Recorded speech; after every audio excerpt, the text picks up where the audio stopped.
Oh, man, we could have an entire podcast basically on insane things that I've heard coaches say to players. Yeah, let's fucking do it. I can start. Tell Or me you what. want to do that later? Yeah, tell me some. Okay. And I ran into this coach at one of the coaches' conference. He's now selling tackling dummies and shit. Mm-hmm. So I went up and I'll name drop him, Coach Walker. All right, our sophomore year, a quarterback. It was raining, and we always go in and watch film. And our sophomore quarterback had fumbled the ball, and the kid was like, Coach, I can't grip the ball. Like, because, I mean, sophomore teams get the hand-me-downs of the hand-me-downs. These are shitty footballs at a shitty team, and it's, whatever. Sophomore team, not even JV. Coach, I can't grip the ball. Can't grip the ball. I'll grip your ass. I've heard this story. I'll grip your ass. Yeah. That might be What does that even mean? Yeah, what was going through his mind? He's like, all he's focuses on is like 15-year-old butts. And he's like, I'll grip your ass. I remember he's been waiting to say that. His first year of coaching, he won the national championship with University of Texas. So, but then here we are 40 years later, and he's fucking sophomore Katie Taylor football, getting our dicks kicked in every game. And he's like, grip the ball. I'll grip your ass. It's great. One of my teammates he's great impressions. All of our coaches he dad down. No, he does it infinitely better. Oh my god! So every time we get together, we just go do roll call on our old ball coaches. And yeah, I had it. I was always getting yelled at. God damn it, McQuilkin, you didn't even know where the ball was. Like, I don't even know. This guy sounds like a character. That was Coach Walker. We had Atwood. If you've been coaching high school football for 40 years, your level of insanity is so high. Oh man, Lexi and I, we spent some time in South Seattle at a high school there that is, it's a struggling kind of community, and we went to one of their football practices to watch, and you had the two types of coaches. You had the one that was so loud and just chewing the kids out for everything, and then you had the one calm, sort of collected, and it's just interesting because I'm like, you go back to kind of what you were referring to earlier, which is what happened in this guy's past or what's happening in his current life, where he comes to this practice because it's like yell therapy for him. That's what it seemed like. And you're like, these kids are like, oh, holy shit, like, why is this guy so angry? This is very bizarre. And because they're coaching high school football. It's crazy. It's as if he watched a ton of YouTube videos on like those motivational type thing where they're just yelling and yelling.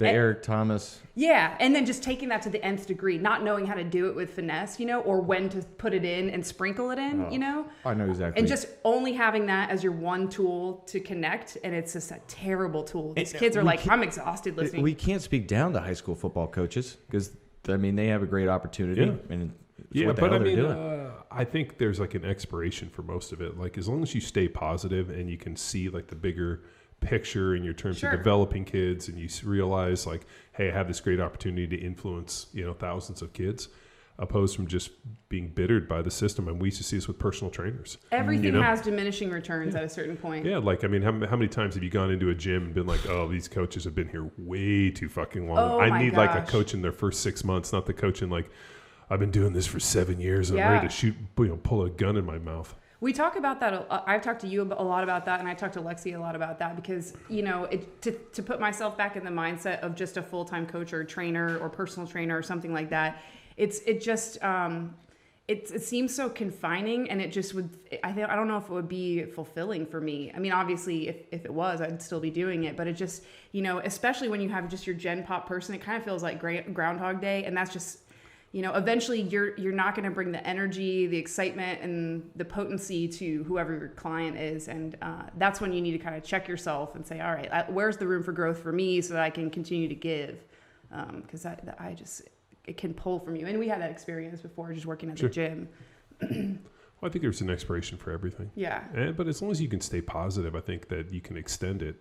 But the minute that all of a sudden it becomes a chore and every day you get up, I mean, man, one of the funniest lines I've ever heard was my brother's linebacker coach in college. So I was down on the field. I was in high school. My brothers played college football. They're Division III, so I'm down on the field just kind of like I don't know, just hanging out, and I hear the defense comes off, and they had just got their fucking asses kicked, and their linebacker coach brings their linebackers over, sitting on the bench, and he's screaming at them, You guys are the nicest motherfuckers I've ever met. So nice, I'll let you date my sister. Remind me to give you her number after. What? You guys are the nicest fucking dudes I've ever met. He doesn't even have a sister. Right? It was great. He's like, I'd let you date my sister. Come remind me after the game. I'm going to give you her number. Oh, my God. And I was what like, a compliment. That was hilarious. Sister was a complete whore. But I just thought it was like, you guys are the nicest guys I've ever met. I'm glad to have you date my nice. sister. Well, that's a real compliment. Yeah. It wasn't meant as a compliment.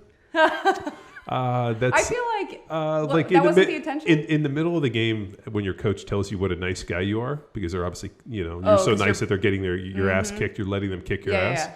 And so nice that he says, I think you guys are such nice guys. Yeah, you're so soft. You're so soft and gentle that I'm going to let you date my sister. Yeah. Remind me to come get her number. For some reason, that was over my head, but that is the ultimate insult. Yeah. I get it now. Yeah, it was great. But when you talk about having an expiration date to things, I'm curious. I know like in your history with the NFL and like there is an expiration date in terms of like what your body can do, and also just like the travel and the mentality you have to have. And then I think about like in terms of like our career. Imagine like I wonder how you guys would do in a field where like a traditional field where you go in and you're waiting for retirement and you're kind of locked into like a union type job, that kind of thing. Because that's one of the things that we struggle with is for a myriad of reasons. Obviously retention right now is a huge issue with police work. But, I think about like, how do we extend that expiration date? And a lot of it has to do with just general health and mental health and that kind of thing so that you don't get to the point where you're like, I just can't fucking do this anymore.